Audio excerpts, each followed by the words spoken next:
Now, the next part I will talk about is the RRSP, the Registered Retirement Savings Program. Is it program or plan? One of the two, anyhow, but RRSP. Now, this is kind of like, just imagine it as your pension contribution. Now, the RRSP matching is really what the benefit is called, because the employer is matching whatever you contribute to your RRSP.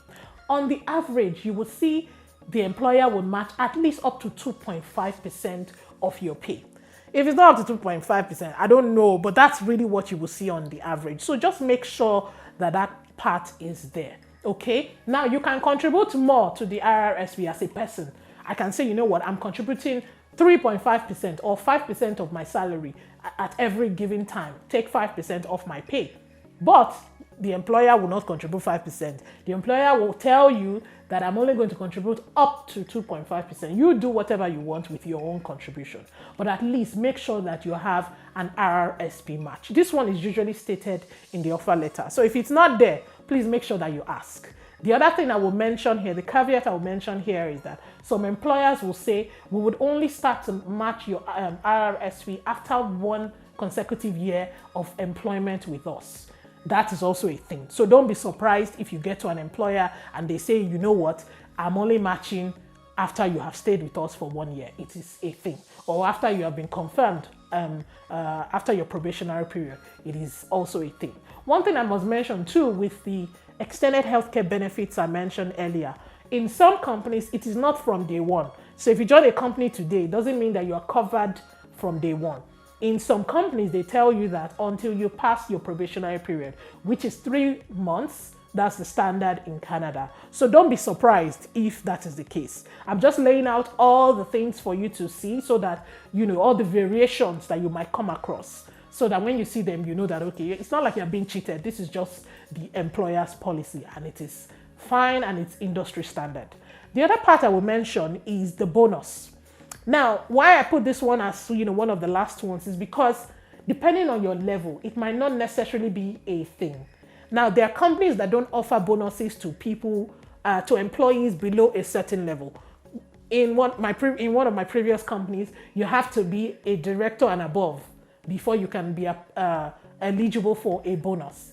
But I think that for what it's worth, make sure that you ask, okay? It's possible that the whole company gets some sort of percentage of the amount as bonuses. Now, the bonuses are usually based on your performance and also based on the company's performance. There's a multiplier, there's a calculation on the back end that they do, but the point is that in your offer letter, it needs to be stated, okay, you're eligible for at least a 10% bonus. Now, on the average, if you're below manager level, if your company is generous, they can give you up to a 20% bonus of your base salary. However, it's usually maybe 10%, depending if you're like a coordinator, specialist, those ones might be 5 to 10%. So don't think that you're being cheated if you're at that level. But if you're like maybe a manager, it might be 10, 15%. Of course, when you get to certain levels like director, you cannot be saying director at 10%. I'm not saying you might come across that, but just know that on the average, a director's bonus should not be 10%. I mean, that's poor. But just make sure that it is there. That one is usually stated in the offer letter right beside your base salary. You will know what your base salary is, and this is what you're getting for your bonus. So make sure that you ask all these questions. So the other perks, I'm not going to spend too much time here, and maybe I'll just list it out so that you can see what they might be. I mean, if they are there, all well and good, but if they are not there, well, Otiloni, for people that don't understand Yoruba, it means it's gone. That's it. So I'm just going to list it out. Let me grab my phone very quickly. Now, the first one I'll talk about is company stocks. This is not usually something that they offer to people, especially when your level is like below director level. But if you're above director level, it's possible that you might get company stocks as part of your compensation package. For what is worth, ask the question. The answer will be no, Abi. and then you move on. You know that you are not eligible for this. So if you have it, all well and good. But if it's not part of your compensation, it's okay. Look, most companies may not necessarily offer it, like I said, especially if you are below director level. Now, the next one is overtime pay. Overtime pay, depending on the kind of work you do, overtime pay may be something, a perk that you might have, such that if I work above the 40 hours that is required of me on a weekly basis, 40 hours is the standard, standard. You might see 35 hours, you might see maybe 45, but you would hardly see more than that. So if I work above the required minimum of the week, then I might be able to charge that amount and the company will pay me for the overtime hours.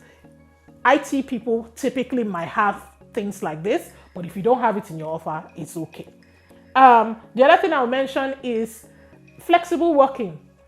In fact, I should even put this as part of the things that you should. I don't know about you, but I'm all about flexibility, okay? So hybrid work or fully remote work, make sure you ask the question if it is important to you. Not everybody wants to go into the physical office 5 days a week, especially since COVID happened, okay? So if this is something that your company offers, please, or, even if they don't offer, just ask, if it's important to you, or some people don't mind. If it is important to you, please make sure that you ask the question. The other thing is the employee recognition program. Some companies will have a program where employees can recognize each other. So I can recognize, Funke or Cynthia because she did something great. Cynthia will start to build her points as people recognize her. And then when Cynthia builds her point to a certain level, she can use those points to purchase something, or she can exchange the points for cash. So there are things like that. Ask the question before you sign. Just ask. Even if they don't have it, it's okay.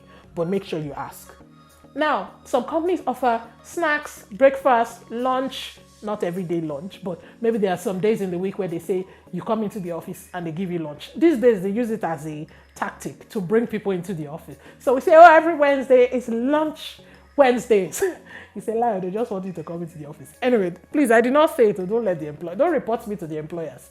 Anyway, but the point is, if you have that, it's good because sometimes food is expensive in Canada. And, if you can grab free coffee in your office, or free hot chocolate, or free snacks, at least when you chop breakfast, you go kajad now, you go balance well. Then you are good for the day. Then if it's now lunch, just things like that are important. But if they don't have them, it's okay.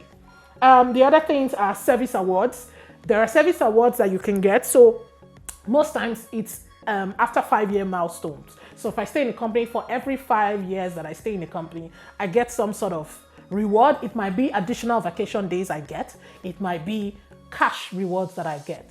Most companies offer this, but if it's not there, it's okay as well. But why they offer it as well is also a tactic to make you stay. Although the money might not be more true.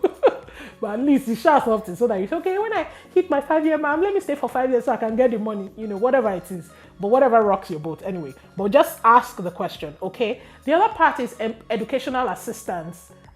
Some companies offer this, and I think a company should offer it, to be honest. I want to do a master's program, or I want to get a certification from a college or whatever. There's a fund that I might get. They might not pay for the whole program, but they will pay a certain amount. A certain amount will be available in that fund for me to take advantage of.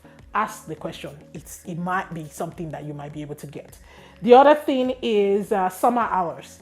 In some companies, I've worked for companies where during the summer, on Fridays, you close early, or, you close like 12 p.m. So, it's like 4 hours or 5 hours free time. You know what I mean? So some companies offer this, but if they don't, that's okay. Ask the question. The other thing is employee discounts. Some companies offer gym discounts. They offer discounts on maybe Apple products. They offer discounts on insurance. They might say, if you are with TD Insurance, you get discounts on your tenant insurance or your car insurance. Those are good things. So trust me, you should ask what perks they have, what discounts you can get. Employee discounts are available to you. Okay. The other thing is gas cards.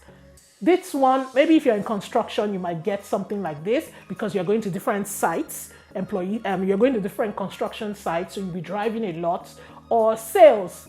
you'll be driving to different offices. So those sort of professions or those sort of jobs might offer gas cards. So there's nothing wrong with asking. But uncle, you cannot be in IT and you're just sitting in one place and you're asking for a gas card. Which gas are you? Anyway, don't let me start. And then some companies offer unlimited vacation. But don't be fooled though. This unlimited vacation is a strategy. Should I leak the secret or not? Anyway, let me not leak the secret. But just know that unlimited is unlimited, but employers know what they're doing. But let's just leave it at that. But anyway, there are companies that offer this such that you don't have a cap to your vacation. You can take vacation as you want, but of course, there's a reasonability behind it. There's a common sense behind it at the end of the day. If an employer offers this to you, look, it's good. Otherwise, it's okay as well. And I think the final one will just be phones or communication allowances. There are people that offer these. And if they do, it's okay. Some companies will give you a phone, depending on your role. It's like if I'm a recruiter, for instance, why shouldn't a company give me either a phone or at least pay my phone bills? Because I'm going to be speaking to candidates a lot over the phone. So I need to have that kind of thing. So depending on your role, you need to make sure that this is part of it. If you're in sales, why shouldn't you must have a phone allowance? And I think that tacks on to maybe like a commission as well. Let me talk about commissions for salespeople. I mean, I'm sure there's no salesperson that would say they don't have commissions as part of their benefits. So make sure that you ask, because if I make a sale, then I should get some percentage of what it is that I sold. So make sure that you ask. So guys, these are just benefits. I mean, I may have missed one or two. And if you are someone who is knowledgeable about this and you know some benefits that I haven't mentioned, please drop them in the comment section and let's help people out. Because I really don't want you, it's 2023. I don't want anybody to be cheated. I don't like cheating in this life. So please, before you sign that offer letter, check all these things I mentioned. If they're not there, ask the question. It's either a yes or no. But like I said, the ones I mentioned earlier, those are the ones that are important. And mind you, if I didn't say this at the beginning, mind you, these are benefits that are usually for full-time permanent employees. Now, for contract roles, these benefits may not exist. Some companies are generous, some employers are generous. Even though you have a fixed-term contract with them, they give you some of these things. But not an employer is not obligated to give you this if it's a fixed-term contract. So this is for contracts that are indefinite, okay? So let's not get it twisted, okay? So that you can go say, hey, but Faith said I must get... No, I did not say. So just make sure that you check all of this out. And I wish you all the best in 2023. Please put forward those applications. Now is the time. Don't wait another minute, okay? And yeah, I'll be coming through with more videos like this. And you know how we roll, guys. I will see you on the next one. Please share.